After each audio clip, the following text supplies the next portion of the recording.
it's Rebecca from the Good Stitchery. I'm here today with another upcycling video. So for this one, I have this L Bean sweater. It is a merino nylon blend. I don't think it's super wash, but it is technically sockable if you felt like hand washing it. So it does have some pilling and it had some minor staining, so it's not something that could be resold in either my mom or my sister's shop, but it is something that I can take apart and use the materials for something else. So I'm hoping that despite the pilling, the yarn will still be good. It's a relatively thick yarn for a commercially made sweater, probably around fingering weight. So what I'm going to do is I'm going to unravel the seams, and then we are going to dye it in the same way that one would a sock blank. So I'm going to film the dyeing process, and then we're going to unravel it, and hopefully we'll have some usable yarn at the end. So I'm going to go start taking apart the seams, and I'll be right back. All right, so we finally got all of the pieces apart. I know I acted like that was going to be a super fast thing. That actually took quite a while, mainly because there was some weirdness in the construction. So like most of it was just the standard crochet stitch looking seams, and then occasionally we would get to a corner and they would just randomly serge it. So that was annoying. Put that there. So I have the back panel, the 2 sleeve panels, and the 2 front panels. So I have 5 panels to dye. I'm going to fit as many as I can in the flat pan, and then whatever's left I'll dye individually in jars. We also have the top turtleneck ribbing, which is just a small little piece, and the 2 button band pieces, which because of the way they are sewn, I don't think these are even unravelable, but I don't know, I'll take a look at them. I don't think I'll be dyeing them. I think I'll just leave them as is. So yeah, I'm gonna go get the pan set up, and let's do a dye day. I'm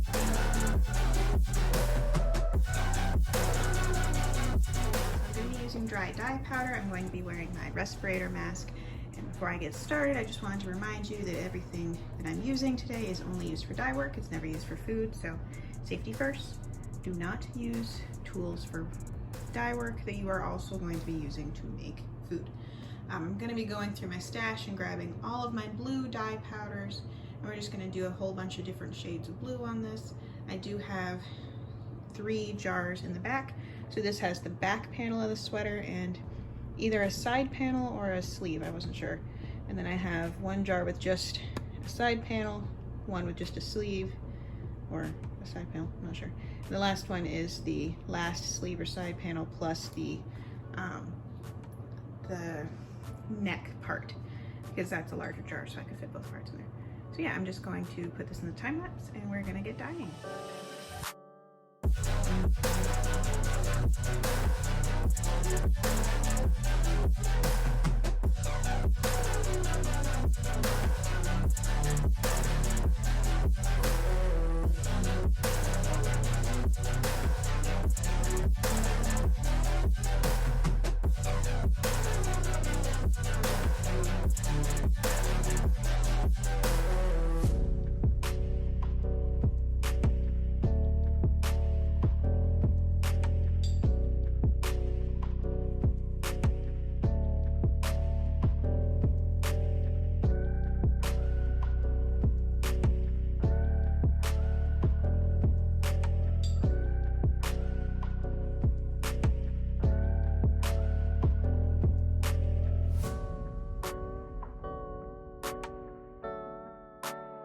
Everything's dry and ready to unravel.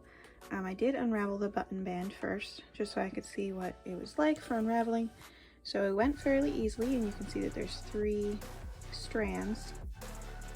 Unraveled yarn is very rarely an actual plied yarn. It's usually thin strands held together for the entire length of the project. And that's just the way they make commercial sweaters. I'm not really sure why. So there is going to be a fair amount of waste because of the serging at the corners. So I'll do my best to preserve as much yarn as possible, but there is going to be some waste. One way to use the waste would be to chop it up really small and then cart it into art bats. Some people use it as like a decorative element in weaving projects, so that's also an option. But for now, I'm just going to try to get all of these unraveled and into cakes, and we'll see how that goes.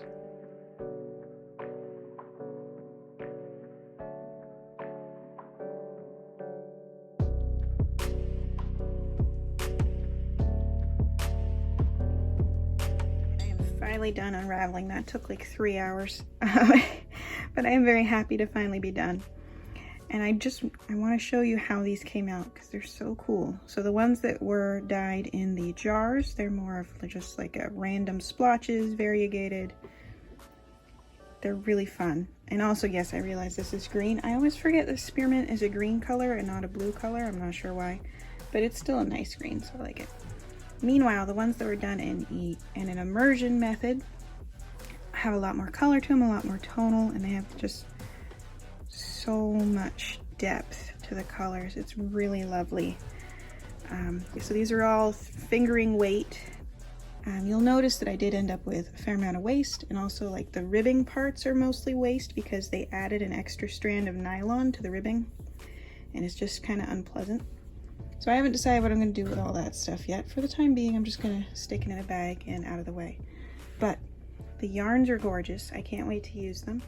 This is a lot of yarn. I mean, I haven't weighed it, but it's a sweater's worth of yarn.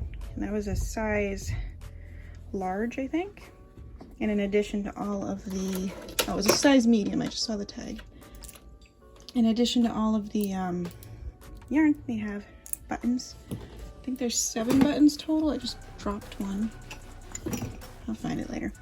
So yeah, that was a really fun project. I really love how these came out. Let me know in the comments if you want me to do more unraveling videos in the future, maybe go further into what I'm looking for when I'm in the store, or how to deconstruct, because I can do that if you would like, or I can just keep doing short little progress videos because these are kind of fun to shoot, and I already have some sweaters set aside for doing this with. So thanks again for watching, and I hope to see y'all again soon.